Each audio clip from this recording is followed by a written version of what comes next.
ours from Luis Obispo, Zachary Peterson, who's going to tell us how to make computer security fun. Let's welcome our speaker. Great, yeah, thanks very much for having me. It's nice being up here. You guys have a really beautiful campus. One of the areas of my research is actually in the use of games and play in communicating kind of difficult computer security concepts to young and non-CS audiences. And this is actually work that Professor Gondry and I started together when we were both working at the Naval Postgraduate School. And so I will talk about some of the work that we've done together and some of the work that I've done individually. I'm only recently back from London, where I was there as part of a Fulbright scholarship, watching how they do computer security education. And they're really, like us, have a lot of the same needs, but are also pouring a ton more money into those education efforts than we are. Anyway, so allow me to share some of my thoughts and experiences with you about this. So I don't know, it's no mistake, but Cal Poly is heavily investing in the word cyber, and kind of cynicism of that maybe somewhat meaningless prefix aside. I think it's a real recognition and a response to our nation's real need for qualified computer security professionals. And we see, year after year, these reports on the current dearth of these qualified professionals, both in the public and private sectors. And we're really failing to meet those needs. In fact, there's actually an increasing gap between the number of positions that we have to fill and the number of professionals that we're actually producing. In the UK last year, the job vacancies in cyber had grown 73% in a single year. And this is kind of interesting because this is in spite of a salary premium that goes along with these types of cybersecurity jobs of about 10% compared to the other IT workers.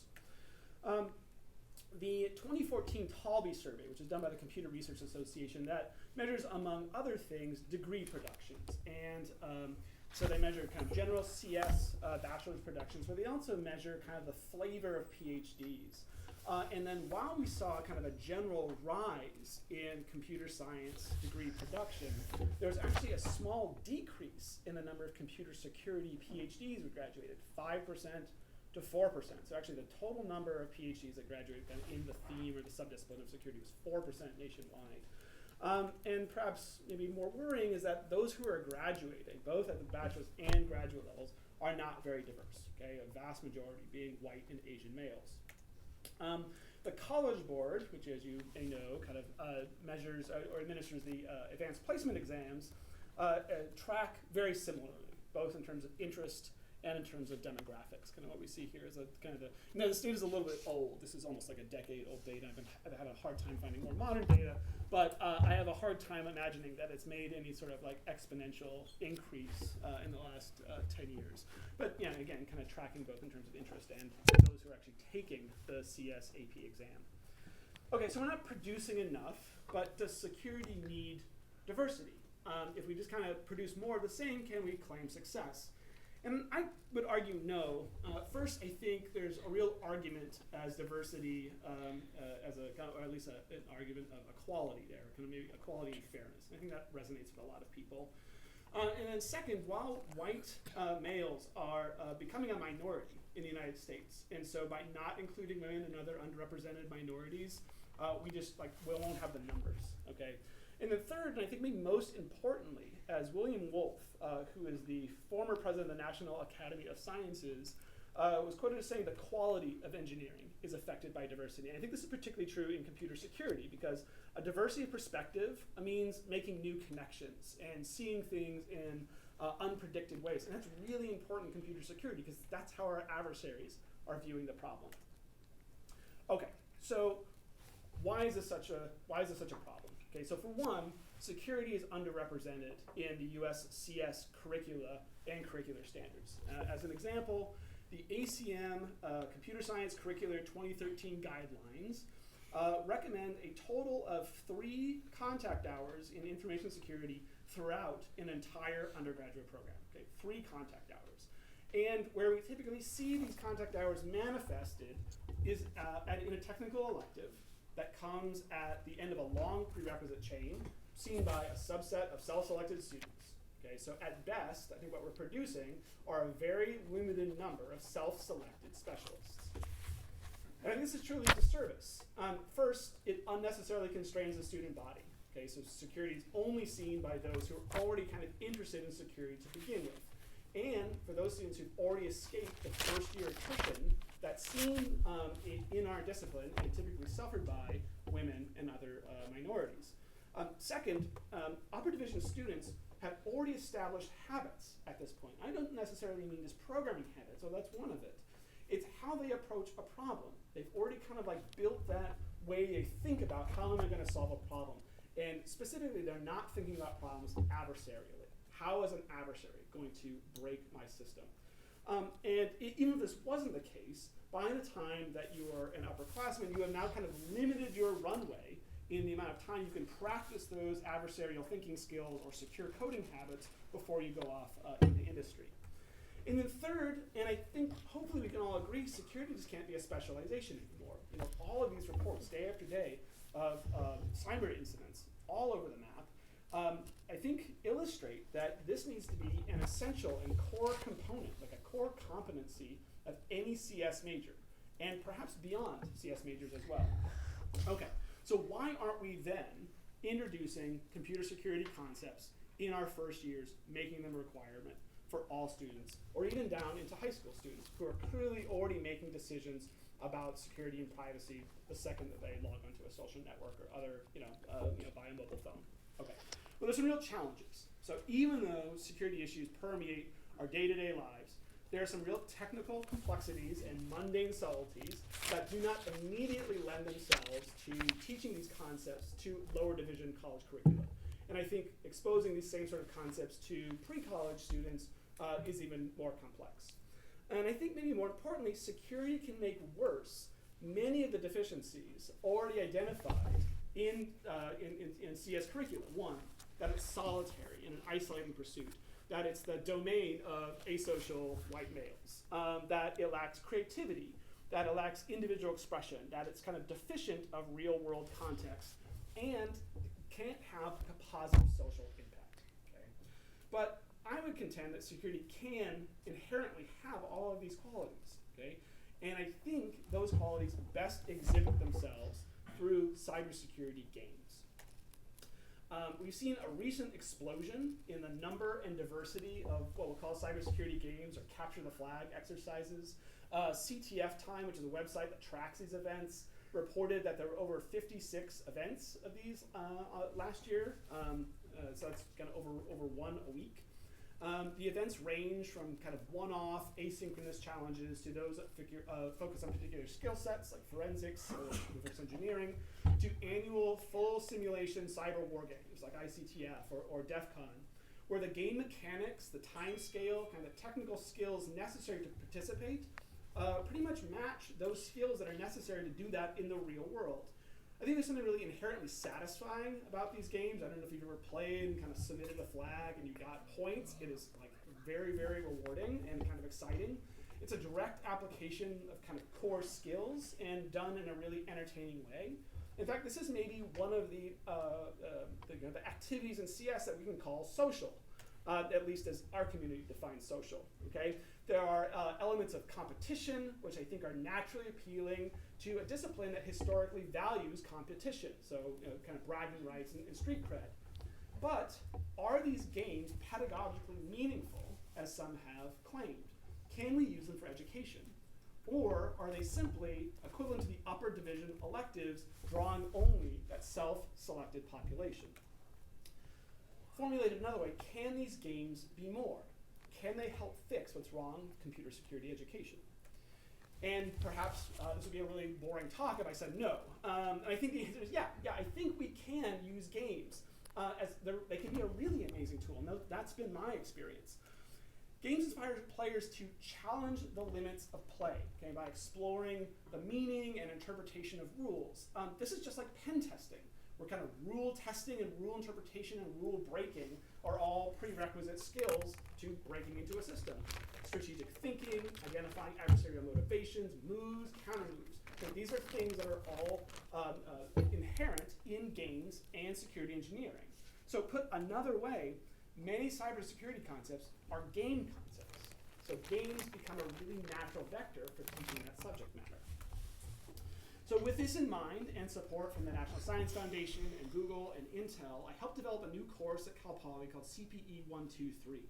And it is designed to engage first-year students in core CS concepts. And my version was actually core computer science concepts through a set of thematically connected game-like coursework. The broad objectives are to engage undergraduates that have no prior experience in computer science or security at all.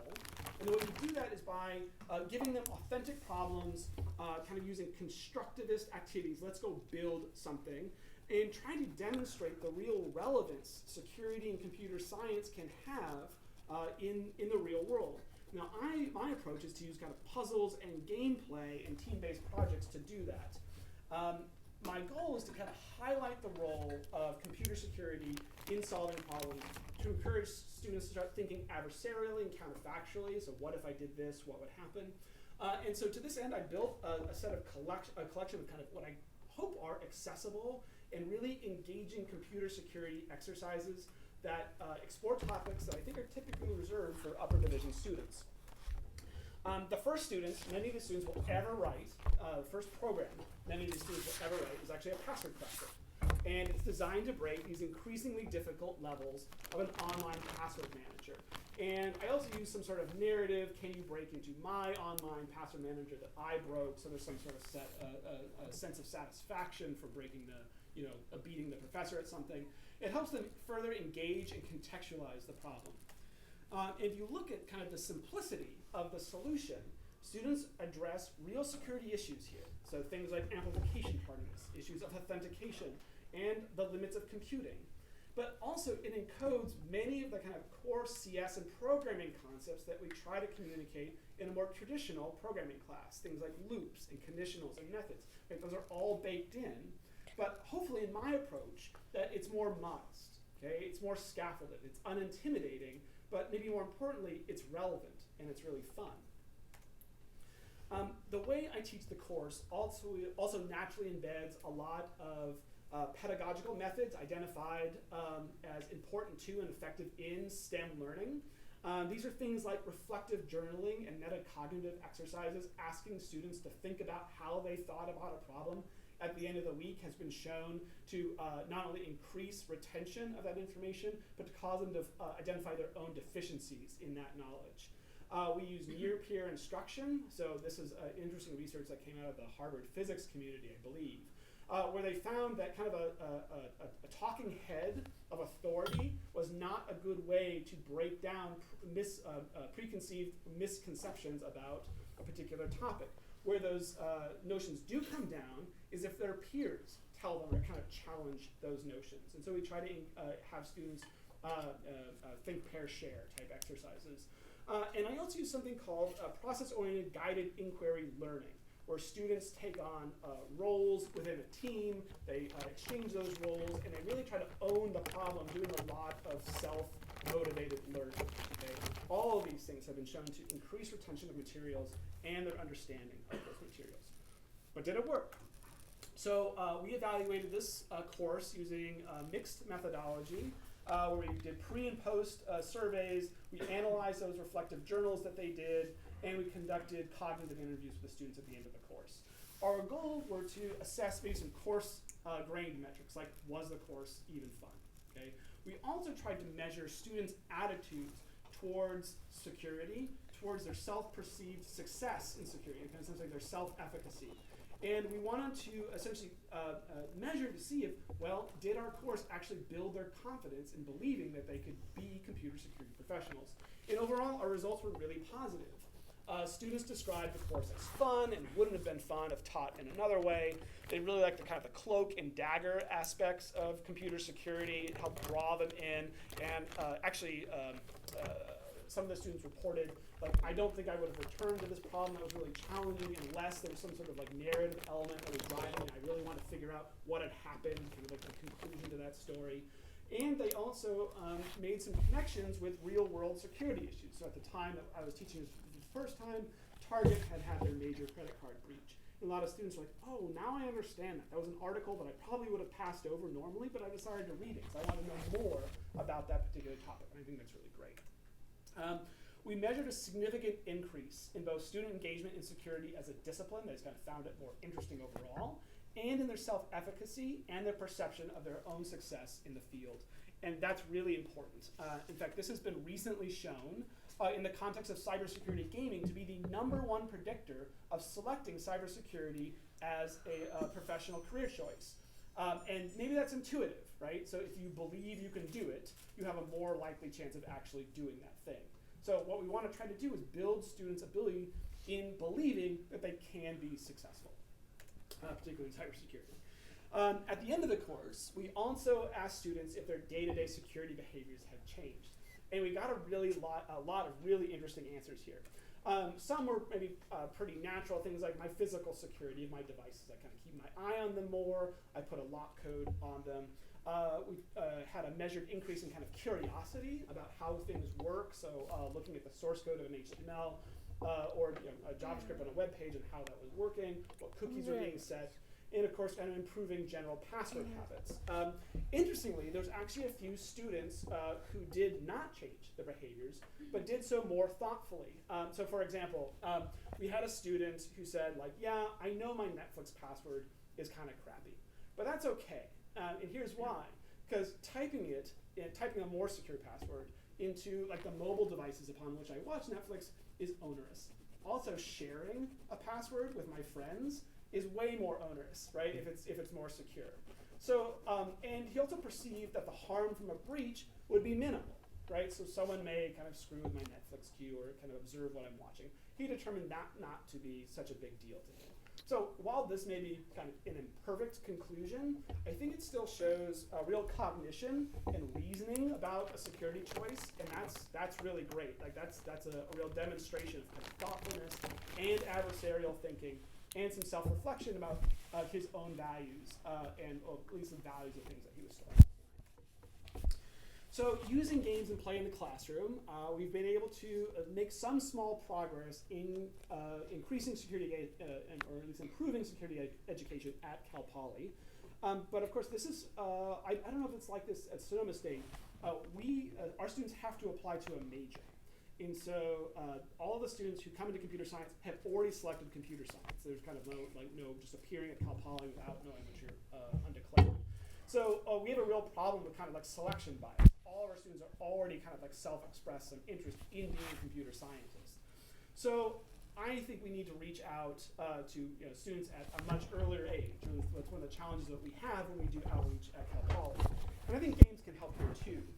There's been some recent work, including Professor Gondry's and my own, in the use of tabletop games, board and card games, for teaching computer science and computer security concepts used in both kind of outreach and education. And I think these games have some real natural advantages over their digital counterparts, like Capture the Flags. First, they're accessible. Okay? They have a potential to engage students with very low computer literacy or have very low computer comfort. There are still those students who just don't want to be in front of a terminal, right? And I don't always blame them. These games are more social, okay? I think they're more faithful to what a normal person's belief of a social interaction looks like, right? Eye contact, face-to-face with another human. All of these things kind of dispelling perhaps perceptions of CS as purely an isolating discipline. They're unobtrusive, so no technical support staff. There's no cards rarely crash.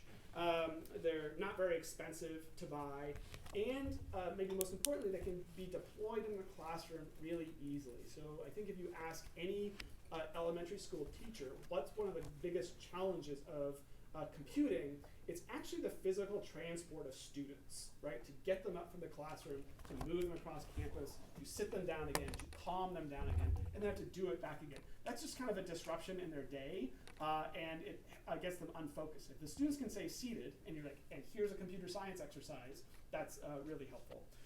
And then finally, they're modest. Okay? There's no pretense about these games purely or truly reflecting reality.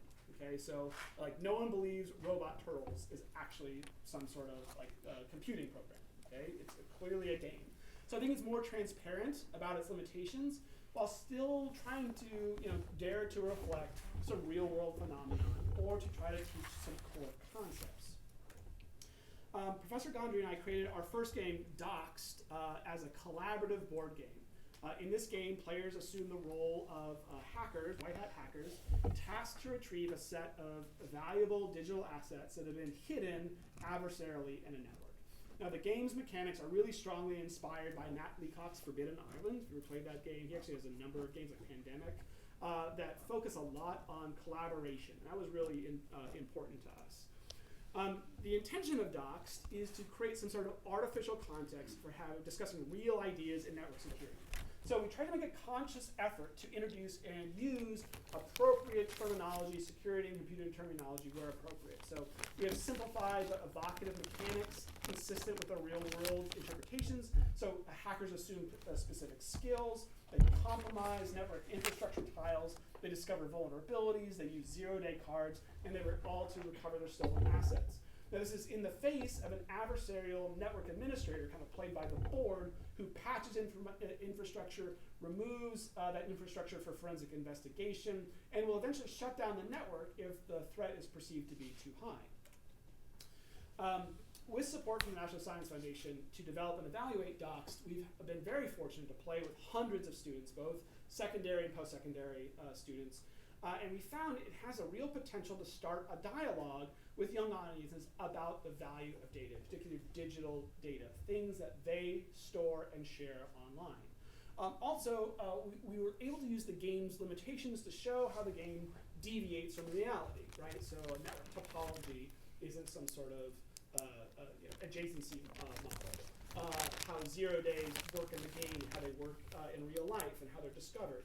And we think it also exposes students to opportunities more broadly to career paths in computer science and computer security.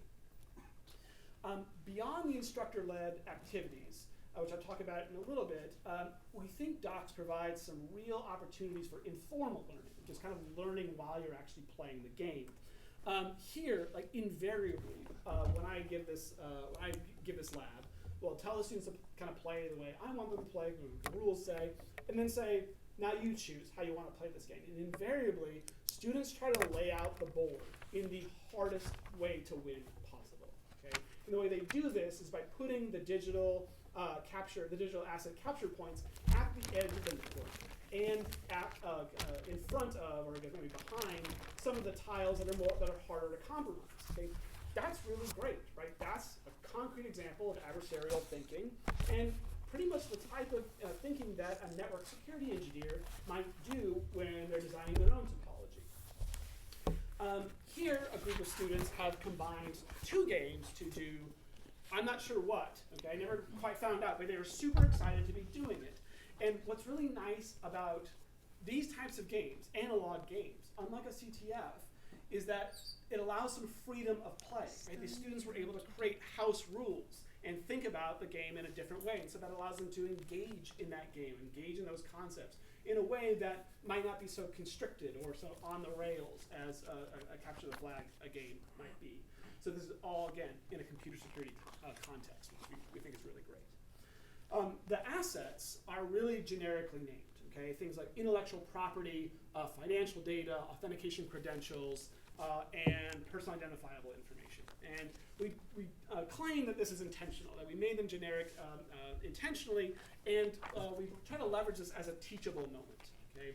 So as part of the core game, we provide this blank asset mat. So typically in the game, those asset names would be underneath it, but we also provide this blank asset mat so that students can think about examples of those digital assets in their own lives and can fill them in. And we've had some pretty fun experiences with this too. One of my favorites is under intellectual property. Someone wrote grandma's fried chicken recipe, which had recently been transferred to the family's personal computer.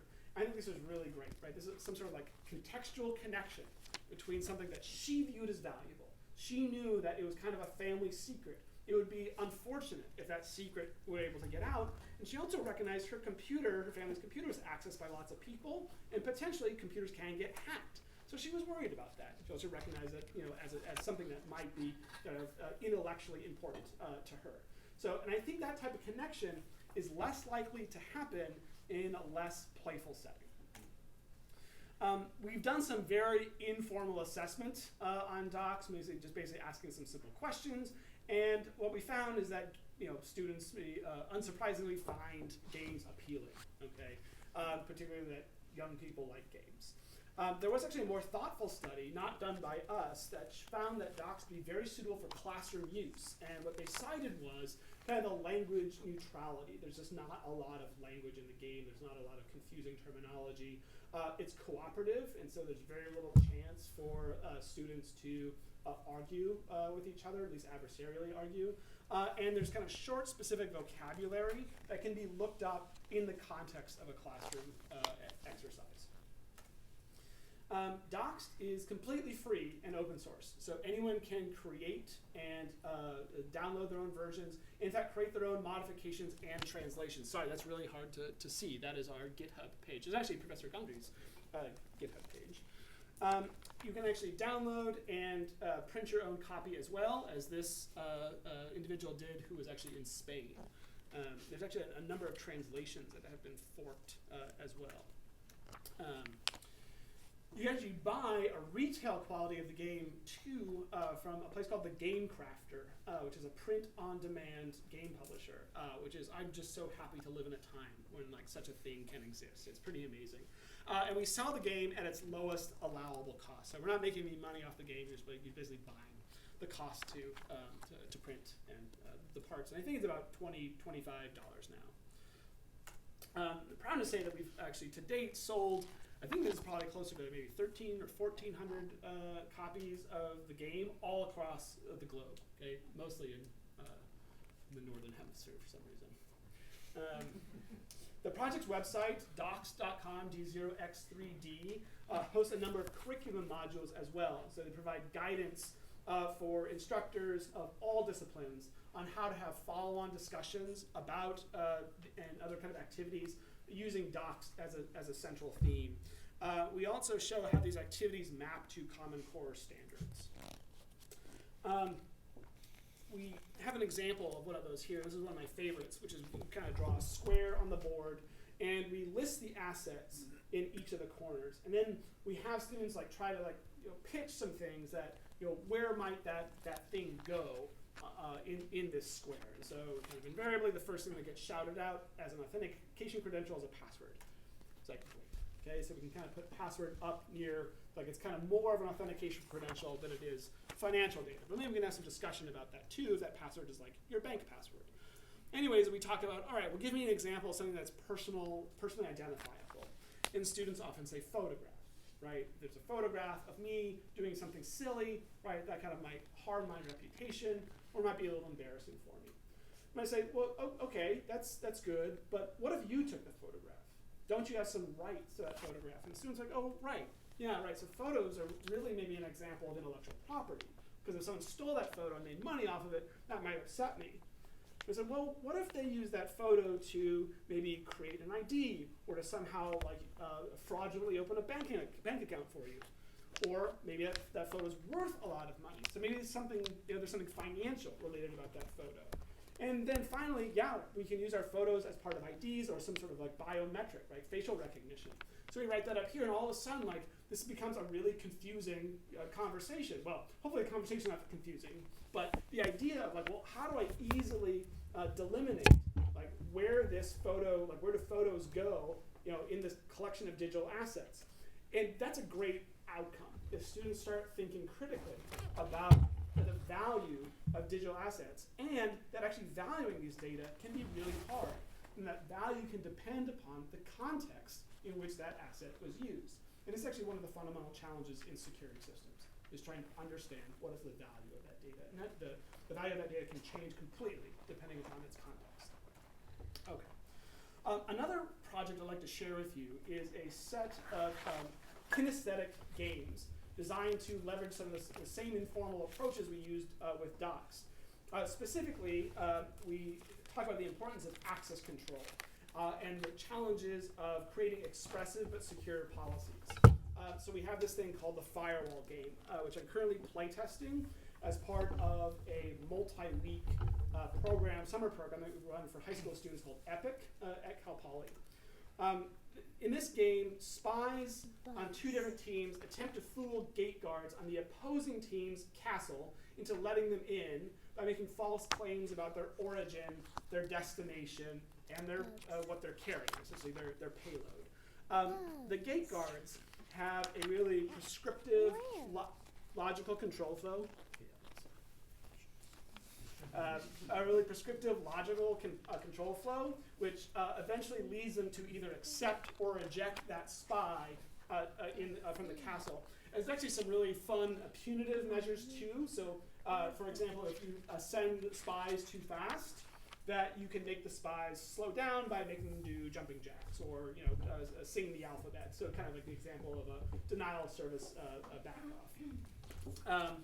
The second part of the game has the teams invent their own access policy so that they can accept these set of royal deliveries and then reject all others using some set of a fixed set of logical components. What the students don't know is that it's completely unsatisfiable. And so students often get very frustrated. And that's maybe one of the things we need to tweak this year, is to not tell students that their goal was impossible. Anyways, with some recent funding from the National Science Foundation, we're going to be able to expand this curriculum. And I said we used to have 1 week, we're now going to have 3 weeks of this kind of cyber track within EPIC, and we're going to be able to provide some need-based scholarships to students. Okay. We also started running something called the Night Game, the Cal Poly Northrop Grumman Night Game, because Northrop Grumman is a sponsor. And they also ran it at a high school in Cambria.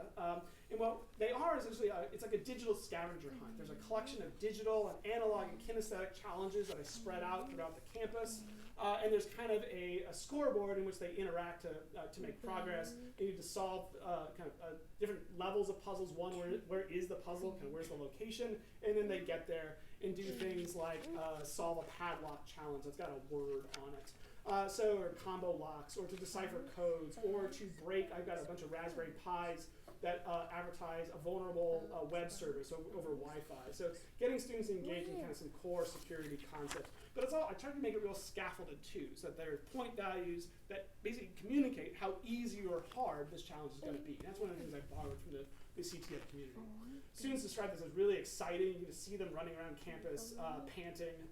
It's very familiar to them already, so I think it's a very welcoming event, so it feels like a scavenger hunt or kind of like hide and go seek. And it leverages existing knowledge, and I think it's pretty social too, right? At the end, we always have like a little party with some food involved. Okay.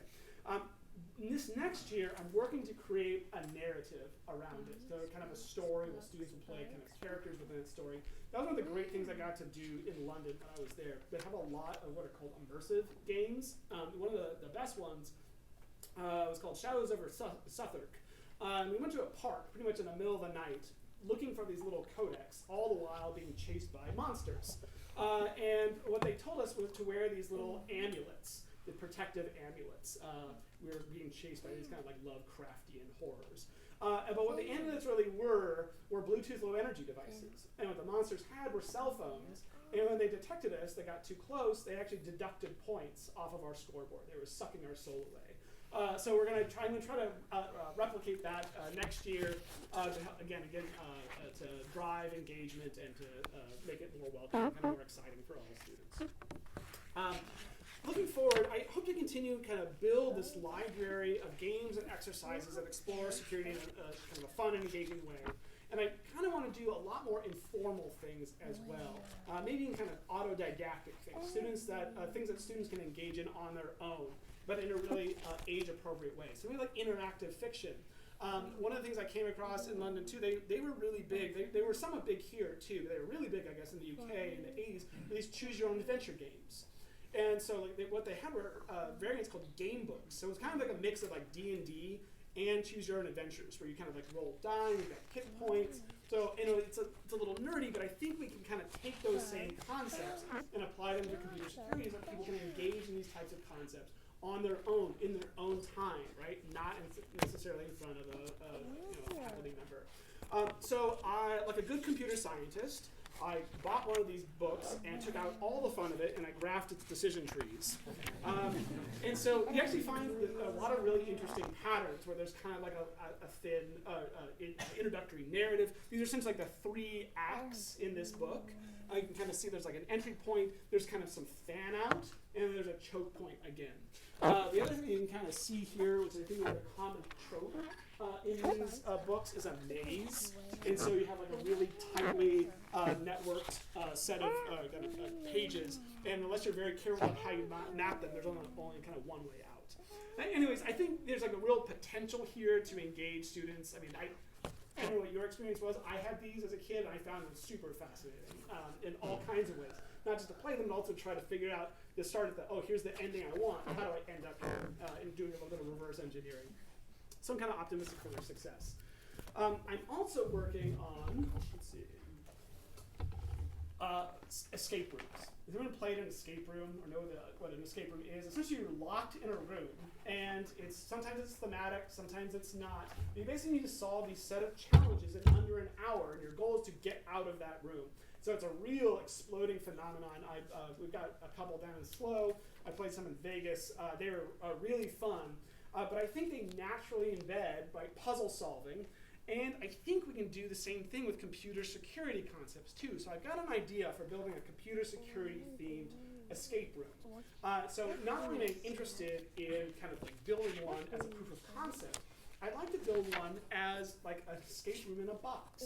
So essentially what you could do is download the software, put it on a Raspberry Pi, and essentially have students, SSH into the thing, or maybe it's web-based, and they can essentially play a little escape room while sitting at a terminal. And there can be a story involved, and so I got students working on that. One of the fun things about this type of research is that it helps me break out of just computer science, where I'm able to go talk to liberal arts students. I'm able to go talk to graphics students, those who work in graphic design and art, because games incorporate a lot of those elements as well. So it's kind of a fun interdisciplinary project. So are we done? No, I think we're kind of far from claiming success as being able to solve a computer security education problem, particularly even in games. I think there's so many open and challenging problems in this space. For example, terminology and taxonomy. Our community really struggles when presenting new games to established players, trying to design games to attract new players, and then, of course, interfacing with educators. Right? Even the name Capture the Flag doesn't always represent the type of game that you're going to engage in. Right? There actually may be no flag. And it's already kind of a misappropriated term. Right? There's actually no running around. There's no pulling of flags. The flag is a string. So that already confuses some students. The fact you have to explain that, like what does that even mean? I think is a little bit of a fault. And we certainly have no way to talk about what the difficulty is going to be. That's kind of just like folklore or kind of common knowledge. You have to kind of know the games in order to know how difficult they're going to be. And it's also, there's no rating system for like the appropriateness of these games in the classroom. So ICTF, I think, is an amazing game that always seems to have some sort of, let's call it like adult theme to it. One year was like being a drug mule. So that's not something I necessarily want to bring to like, a 6th grade classroom. Or maybe I bring it once and then never asked back again. Anyways, I think what this suggests is some missing research on like who our players are and what they need from our community. How do we build these games for them as opposed to building games for us? We also have some real challenges in assessment. Okay? We're unable to answer some really fundamental questions. Very, very few CTFs are even measuring who's playing. Right? What are the demographics? How long are they playing for? Are they even having fun? Let alone, are the students actually learning it? So I actually think CTFs could be a really, there's a real, I think, some nascent work in trying to do CTFs for evaluation, for doing things like formative and summative assessments, right? Can we give a CTF as a final, for example, for like measuring skills and abilities? I think potentially, okay? But what does partial work look like, right? That's one thing that CTFs don't do very well. You either get the challenge or you don't. Okay, and I think we can maybe solve that with kind of like more smaller scaffolding exercises. Anyways, I think there's a lot of work still here to be done. To this end, I helped co-found a workshop, again with Professor Gondry, called ACE, or Advances in Security Education. So the idea here, it's being held with using security The idea is to bring together those who are interested in doing security education, pedagogical evaluators, those who are doing practitioners, to bring them together and have some larger discussions about some of these challenges, particularly in the use of games in the classroom. And I think to help make a science from pretty much what is now in art form. So what can you do? I say you can help promote computer security education in your local communities, right? You can bring a copy of docs to your local high school's computer science club or Girl Scout troop or after school programs. You can share your own experiences in that discipline. If you don't have a club, that's no problem. You can create one. There's now tremendous resources online for collections of age-appropriate activities. Code.org, CS4All, the Tech Partnership, these are things that all have both core computer science and computer security exercises that are designed for K-12 students. You can invent your own game and then share them with us. Our umbrella project, Tabletop Security, has a building a repository of these games and hopefully a community space where game creators can submit their games, have them played in a classroom, get feedback, continue to iterate on those games.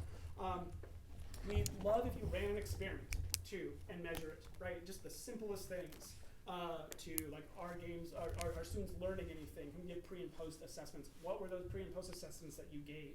We actually have a huge dearth in assessment instruments in this place as well. There's like, you want to get a survey about whether someone's learned a computer security concept or not after playing a game? Doesn't exist, okay? There aren't good collections of those things out there yet. But maybe most importantly, what you can do is just show that computer science and computer security can be fun and relevant and inclusive. Okay, so can games fix what's wrong with computer security education? I think so, but let's find out. It's our turn to play. Thank you very much.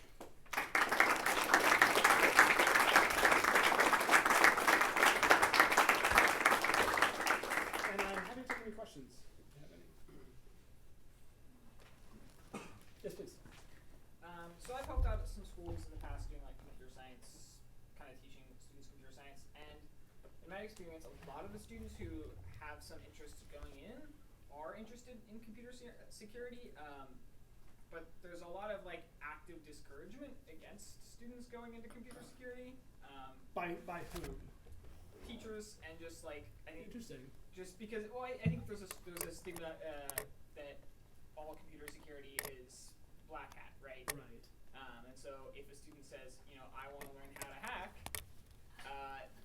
their teacher isn't going to be like, oh, let me help you. Let's go to the library and change our grades. Yeah. Yeah. No, I agree with you, and I think Hollywood has done a real disservice pretty much since the movie War Games. In fact, a number of kind of the coloring of hacking groups changed significantly in the 80s when War Games came out, and some of the other exploits of, let's say, the hacking community to do things that were kind of a public nuisance, all of a sudden gave a real power to that community, where, and that's kind of perpetuated. Mr. Robot kind of being a pretty clear, recent example of that, like the black hoodie misanthrope, right, who's very good at computers. That being said, we need to break those myths, and I think my hope is that these games can do that. They're colorful, they're bright, right? They're fun. They don't include, hopefully, they don't reinforce many of those same misconceptions. And I think also related to that are arguments, mostly red herrings, about ethics and the ethics of computer security. And I'm not saying that. In other words, are we teaching our kids to hack, to do bad things, right? And yes, we are. No, what I was going to say is we need to be very cautious about that. I agree that we need to have conversations about ethics. And only once has that kind of bit me at Cal Poly when one of my students took a curiosity too far and started bordering on something that might have been illegal. And so it required a longer conversation with the classroom about that. And so we tried to turn it into something positive. But you're right, these types of things can happen. But I think doing bad stuff is the exception, not the norm. And why computer security gets called out especially compared to, I don't know, locksmiths, right? No one's, I guess there are rules against locksmithing, but people think about how could you break into a house. That may make you uncomfortable because you don't want to do that thing. You don't want to be a criminal. But certainly people who are doing security design for houses need to think that way, and I don't think people are calling them criminals by doing so, or teaching them to be criminals. So I think again, that's another kind of myth that needs to be dispelled. Right? Teaching defense only is crippling. It's to use maybe a terrible sports analogy, right? Like you would never win a game by doing defense only, right? You need to know offense. At least you need to know offense to be a better defender. You need to know what's coming your way. And so I think that's one of the reasons why we need to teach offense as well as defense. It's a long answer to your Other questions? You persuaded them. Yes, all right. Uncontroversial topic. Great. Thank you.